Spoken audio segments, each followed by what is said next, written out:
From about 1525 to 1866, 12.5 million Africans were taken from their homeland and forcibly transported across the Atlantic, a journey that approximately 2 million of them would not survive. By the turn of the 18th century, European merchants were building vessels capable of transporting hundreds of enslaved people per journey.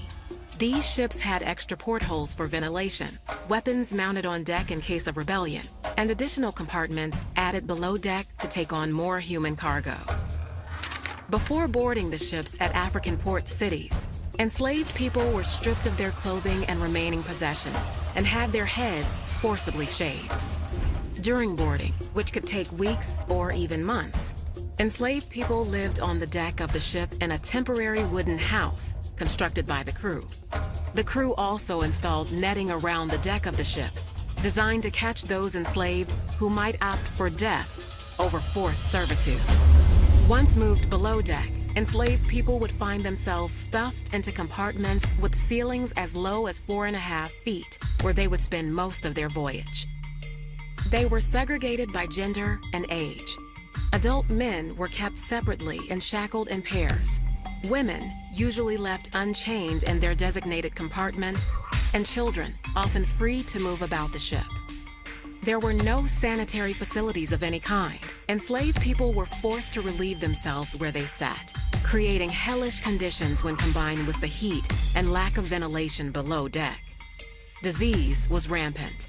Dysentery, malaria, yellow fever, smallpox, measles, and influenza ravaged the enslaved and crew members alike. The enslaved people generally spent about 8 hours a day above deck, but were still separated by gender, with a barricado, a reinforced wall that could be used to protect crew members in case of a revolt. Enslaved people were also subject to forced exercise, which sometimes included dance and song for the entertainment of the crew. Enslaved captives deemed disobedient were tortured and beaten, usually whipped with the especially cruel cat-o'-nine tails, a tool designed to inflict maximum pain. Enslaved people who refused to eat their typical meal of rice and beans were forced to do so, sometimes with a speculum oris, a medieval tool used to force open a person's mouth. Women, while usually left unshackled, were raped and sexually abused by members of the crew, sometimes arriving in the New World carrying the children of their attackers. But it was the women, using their minuscule freedoms, who would often coordinate mutinies against their captors. But these rebellions were rarely successful.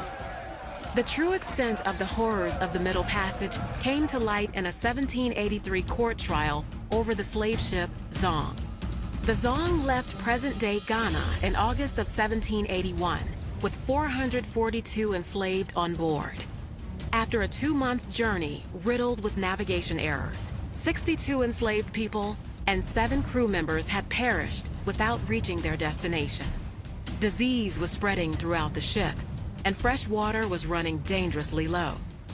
Captain Luke Collingwood was afraid of the financial cost of more deaths. Enslaved people that died of disease were not covered by the ship's insurance, but the enslaved who drowned were.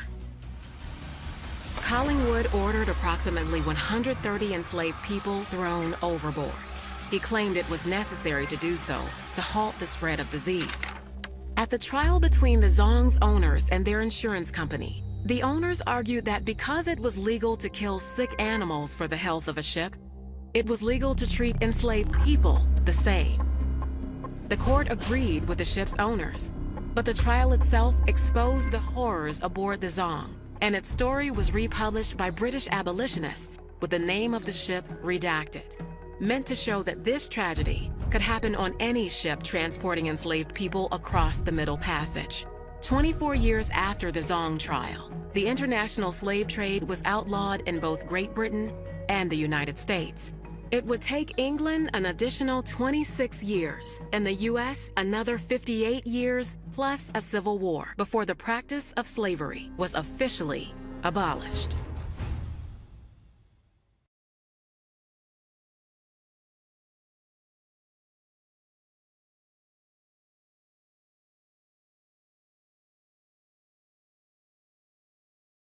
Semuanya, perkenalkan nama saya Walter Fernando dari kelas 11 IPA 1. Hari ini saya akan membahas tentang pelanggaran HAM berat yang dimana yang pada hari ini saya akan bahas adalah perbudakan. Pertama-tama, kita perlu mengerti apa itu pelanggaran HAM berat.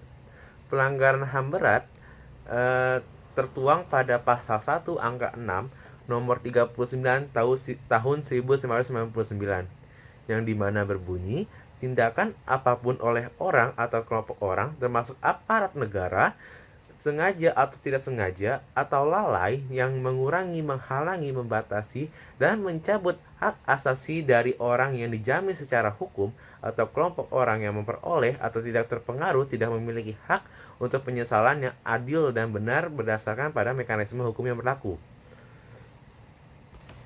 Atas pemahaman tersebut dapat diketahui bahwa pelanggaran HAM sangat ditekankan oleh semua orang tanpa terkecuali, mau dia presiden ataupun dia itu rakyat biasa. Sekarang saya akan membahas pelanggaran-pelanggaran HAM yang terjadi pada masa perbudakan kaum-kaum negro bangsa-bangsa Afrika sana di Amerika Serikat yang kita kenal dengan istilah Atlantis Slave Trade, di mana kaum-kaum Afrika atau bangsa-bangsa Afrika itu dipaksa untuk pergi ke daratan Amerika untuk diperjualbelikan sebagai budak, mau dia wanita, pria ataupun anak kecil sekalipun. Dari sini ada banyak sekali pelanggaran HAM yang terjadi. Contohnya, pelanggaran terhadap hak asasi pribadi dan politik, pelanggaran terhadap hak asasi hukum, pelanggaran terhadap hak asasi sosial budaya, dan juga pelanggaran terhadap tata cara peradilan dan perlindungan, yang dimana pada saat itu tidak terlaksana sama sekali. Hak asasi manusia juga diatur dalam Undang-Undang Dasar, yakni pada bab 10A dari pasal 28A sampai pasal 28J tentang hak asasi manusia, di mana di sana tertulis tentang hak-hak asasi manusia yang harus diberikan oleh pemerintah dan masyarakat kepada seorang individu. Jika kita lihat, banyak sekali yang tidak diimplementasikan dari sini. Contohnya, pelanggar HAM yang terjadi di sini adalah pelanggaran terhadap hak asasi pribadi dan politik, pelanggaran terhadap hak asasi hukum, pelanggaran terhadap hak asasi sosial budaya, pelanggaran terhadap tata cara peradilan dan perlindungan. Di mana dalam pelanggaran terhadap hak asasi pribadi dan politik, di sini tidak ada hak untuk hidup, di mana seseorang ini dapat dengan bebas dilakukan dengan tidak adil, di mana mereka bisa saja dibunuh oleh yang pemilik budak itu. Di sini hak untuk memilih, jelas seorang budak tidak dapat memilih pemerintahnya. Yang kedua, pelanggaran terhadap hak asasi hukum, di mana tidak ada kesetaraan di mata hukum terhadap budak-budak tersebut. Yang ketiga, pelanggaran terhadap hak asasi sosial budaya. Jelas di sini tidak ada hak untuk mendapatkan pendidikan yang layak. Bahkan mereka dibiarkan tidak berpendidikan seperti itu saja. Yang keempat, pelanggaran terhadap tata cara peradilan dan perlindungan. Tidak ada peradilan dan perlindungan di sini. Pada peristiwa tersebut, bahkan budak-budak tersebut dapat disiksa dengan legal istilahnya. mereka karena budak tersebut dianggap milik pemiliknya. Jadi dapat di apa di, di dilakukan apapun kepadanya, seperti ya disiksa, dibiarkan kelaparan begitu saja, terserah pemiliknya pada masa itu. Yang jelas-jelas bertentangan dengan Undang-Undang Dasar, yakni dari pasal 28A sampai pasal 28J. Banyak sekali yang menyimpang dari Undang-Undang Dasar tersebut. Contohnya pada pasal 28B ayat 2, di mana setiap anak berhak atas kelangsungan hidup, tumbuh dan berkembang, serta berhak atas perlindungan dari kekerasan dan diskriminasi. Pada masa perbudakan ini, anak-anak yang diperjualbelikan jelas tidak memiliki hak untuk hak yang seperti yang tertulis pada ayat 2 ini. Jelas mereka tidak ada pelindungan dari kekerasan ataupun diskriminasi. Pasal selanjutnya yang menyimpang adalah pasal 28D ayat 1 yang berbunyi setiap orang berhak atas pengakuan, jaminan, perlindungan, dan kepastian hukum yang adil serta perlakuan yang sama di hadapan hukum, yang dimana tidak terjadi pada masa perbudakan tersebut, dimana hukum tidak melindungi budak-budak tersebut. Mereka ya bisa bilang mereka ya legal saja disiksa seperti itu, bahkan dibunuh seperti itu legal di sana pada masanya. Yang ketiga, setiap warga dan juga pada pasal 28D ayat 3 yang berbunyi setiap warga negara berhak memperoleh kesempatan yang sama dalam pemerintahan. Seorang budak tidak dapat memasuki pemerintahan pada masanya. Bahkan anak seorang budak tidak dapat memasuki pemerintahan tersebut. Dia tidak bisa jadi bagian dari pemerintahan tersebut. Juga pada pasal 28G ayat 1 berbunyi setiap orang berhak atas perlindungan diri pribadi, keluarga, kehormatan, martabat, dan harta benda yang di bawah kekuasaannya, serta berhak atas rasa aman dan perlindungan dari ancaman ketakutan untuk berbuat atau tidak berbuat sesuatu yang merupakan hak asasi. Ya, pada masa itu tidak terlaksanakan karena mereka tidak memiliki kemerdekaan untuk melakukan hal yang mereka inginkan gitu. Dan juga pada pasal 28G ayat 2 yang berbunyi setiap orang berhak untuk bebas dari penyiksaan atau perlakuan yang merendahkan derajat martabat manusia dan berhak memperoleh suaka politik dari negara lain. Pada zaman perbudakan ini tidak ada yang namanya bebas dari penyiksaan atau perlakuan yang merendahkan derajatnya. Jelas-jelas pada saat itu budak-budak itu dengan bebas, dengan legal disiksa oleh pemiliknya, seperti dicambuk gitu, seperti yang saya bilang, yang sampai membuat luka-luka pada tubuhnya. Dan juga yang terakhir, pasal yang paling dilanggar adalah pasal 28I ayat 1 di mana yang berbunyi hak untuk hidup, hak untuk tidak disiksa, hak untuk kemerdekaan pikiran dan hati nurani, hak beragama, hak untuk tidak diperbudak, hak untuk diakui sebagai pribadi di hadapan hukum, dan hak untuk tidak dituntut atas dasar hukum yang berlaku surut adalah hak asasi manusia yang tidak dapat dikurangi dalam keadaan apapun. Jelas di sini semuanya tidak terjadi, bahkan tidak pernah terjadi pada masa itu. Hak untuk hidup tidak ada karena mereka yang tadi seperti saya ceritakan. Hak untuk tidak disiksa jelas yang tadi seperti saya ceritakan kan. Mereka dicambuk dan disiksa sampai meninggal, itu jelas sekali. Hak untuk kemerdekaan pikiran hati nurani tidak ada pada masa itu. Hak beragama tidak ada juga. Bahkan mereka mungkin tidak memiliki agama pada waktu itu. Hak untuk tidak diperbudak, jelas. Mereka diperbudak. Hak untuk diakui sebagai pribadi di hadapan hukum, hukum tidak pernah menganggap mereka sebagai sebuah pribadi pada masa itu. Bahkan mereka dianggap sebagai barang yang dimiliki oleh seseorang. Nah, pertanyaannya sekarang, mengapa semua hal itu dapat terjadi? Karena pada masa tersebut, pemerintah Amerika Serikat tidak mengeluarkan undang-undang atau peraturan yang melarang terjadinya perbudakan tersebut. Malahan mereka mendukung terjadinya perbudakan tersebut.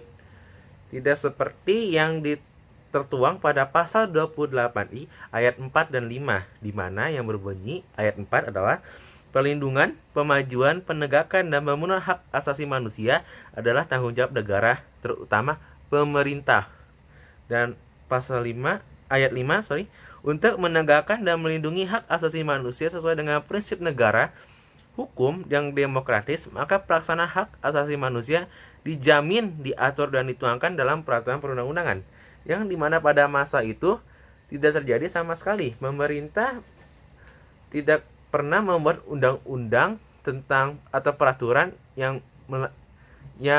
melindungi budak-budak ini. Mereka seakan tidak peduli oleh pada budak-budak ini. Bahkan pemerintah tidak melakukan sesuatu yang memperjuangkan HAM terhadap budak-budak ini. Jadi pemerintah seharusnya memperjuangkan hak-hak mereka agar terpenuhi hak-hak mereka tersebut. Tetapi perbudakan ini berakhir pada masa pemerintahan Presiden Lincoln, di mana Presiden Lincoln membuat sesuatu yang disebut sebagai President Lincoln's Emancipation Proclamation pada 1 Januari 1863, di mana di sini mulai para budak-budak itu diberikan hak-hak atau kebebasan, tetapi masih belum cukup karena ada di beberapa negara bagian Amerika Serikat yang masih belum membebaskan budak-budak ini, sehingga terciptalah 13th Amendment, di mana akhirnya para budak-budak ini dapat bebas dan merdeka di sana. Yang di mana 13th Amendment ini terjadi pada tanggal 6 Desember 1865, di mana budak-budak tersebut dibebaskan pada tahun 1865 tersebut, yang dimana jumlah budak-budak tersebut adalah hampir 4 juta budak berkulit hitam di sana, yang 95% budak-budak tersebut tinggal di bagian selatan Amerika Serikat, yang dimana memang di bagian selatan Amerika Serikat itu merupakan pusat terjadinya perdagangan budak-budak di sana. Jadi perlu berapa tahun untuk pemerintah Amerika Serikat untuk menghilangkan perbudakan? Hampir 200 tahun mereka untuk memperjuangkan hak budak-budak tersebut, atau hak-hak kaum negroid itu. Jadi pada masa ini sudah tidak ada lagi namanya perbudakan di Amerika Serikat, bahkan di dunia sudah tidak ada lagi perbudakan yang terjadi. Jadi dapat disimpulkan dalam pelanggaran HAM berat yang dimana adalah perbudakan ini, pelanggaran HAM yang terjadi adalah pelanggaran HAM terhadap hak asasi pribadi dan politik, pelanggaran terhadap hak asasi hukum, pelanggaran HAM terhadap hak asasi sosial budaya, pelanggaran HAM terhadap tata cara peradilan dan perlindungan. Juga perilaku yang bertentangan dengan Undang-Undang Dasar, yakni pada bab 10A tentang hak asasi manusia, yakni pada pasal 28B ayat 2 yang tadi sudah saya bacakan, pasal 28D ayat 1, pasal 28D ayat 2, pasal 28G ayat 1 dan 2, pasal 28I ayat 1, 2, 4, dan 5. Jadi kita sekarang dapat mengetahui apa saja pelanggaran HAM yang terjadi pada masa tersebut. Sekian perbincangan kita hari ini. Sekian, terima kasih.